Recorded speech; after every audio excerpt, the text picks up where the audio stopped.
একটি সময় ছিল যখন গরুর গাড়ি এবং ঘোড়ার গাড়িকে সবথেকে আধুনিক বাহন মনে করা হতো, কিন্তু 1800 শতকের পর ইঞ্জিন আবিষ্কার হওয়ার কারণে গাড়ি এবং ট্রেনের মতো যানবাহনগুলো যাতায়াতের জন্য অনেক বেশি ব্যবহৃত হতে থাকে এবং এই যাতায়াতকে আরো বেশি সহজ করার জন্য পায়ে চালিত বাইসাইকেল তৈরি করা হয়েছিল। এবং পরবর্তী সময়ে কিছু বিজ্ঞানী মিলে এই সাইকেলকে ঠিক করে এর মধ্যে ইঞ্জিন ব্যবহার করে এটিকে আরো বেশি আরামদায়ক করে তোলে এবং এরপরের থেকেই এর নাম রাখা হয় মোটরসাইকেল।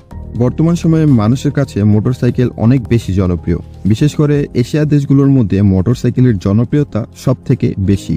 সর্বপ্রথম এই মোটরসাইকেলের আবিষ্কার করেছেন জার্মানির দুজন বিজ্ঞানী গডলিব ডেমলার এবং উইলিয়াম মেবেক। 1885 সালে জার্মানির মধ্যে তারাই সবার আগে মোটরসাইকেল আবিষ্কার করেছে। বিশ্বের প্রথম মোটরসাইকেল তৈরির পেছনে ডেমলারের ভূমিকা সব থেকে বেশি ছিল, তাই এই মোটরসাইকেলের নাম ডেমলার রিটোগেন রাখা হয়। মূলত মোটরসাইকেলের আগে বাইসাইকেল তৈরি করা হয়েছিল যার মধ্যে কোনো ইঞ্জিন ছিল না, যার ফলে এটিকে পা দিয়ে চালাতে হতো।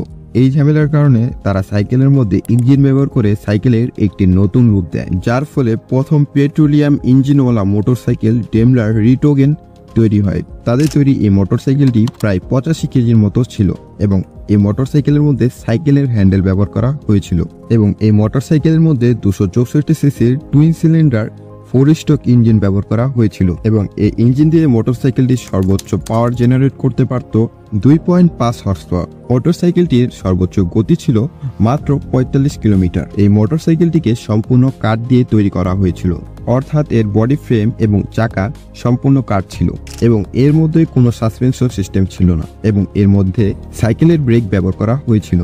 তো এবার কথা বলা যাক এই বাইকটিকে ওই সময় মানুষ কিভাবে চালাতো। মূলত এই লিভারটি ধরে সামনের দিকে টানলে বাইকটির মধ্যে ব্রেক লাগবে এবং পেছনের দিকে টানলে বাইকটি চলতে শুরু করবে এবং এটি হচ্ছে বাইকটির এক্সিলেটর, যার মাধ্যমে বাইকটির গতি বাড়ানো এবং কমানো যায়। এই বাইকটিকে স্টার্ট করার জন্য একটি ছোট হ্যান্ডেল ব্যবহার করা হতো, যা বর্তমান সময়ে জেনারেটর স্টার্ট করার জন্য ব্যবহার করা হয় এবং এই মোটরসাইকেলটি ওই সময় অনেক বেশি সফলতা লাভ করেছে, কারণ ওই সময় মানুষ শুধুমাত্র বাইসাইকেল ব্যবহার করত। তাই এই মোটরসাইকেলটি আবিষ্কার হওয়ার পর অনেক জনপ্রিয়তা লাভ করেছে।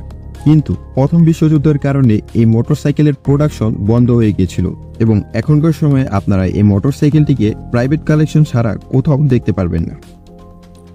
তো এই ছিল বিশ্বের প্রথম মোটরসাইকেল। তো এই মোটরসাইকেলটি দেখে বুঝতে পারছেন মাত্র 135 বছরের মধ্যে মোটরসাইকেল কত বেশি আধুনিক হয়েছে এবং না জানি এরপর কতটা আধুনিক হতে পারে। তো এই ছিল আজকের মূল ভিডিও। আশা করছি আমার এই ভিডিওটা আপনাদের কাছে ভালো লেগেছে। তো ভালো থাকবেন, সুস্থ থাকবেন, আল্লাহ হাফেজ।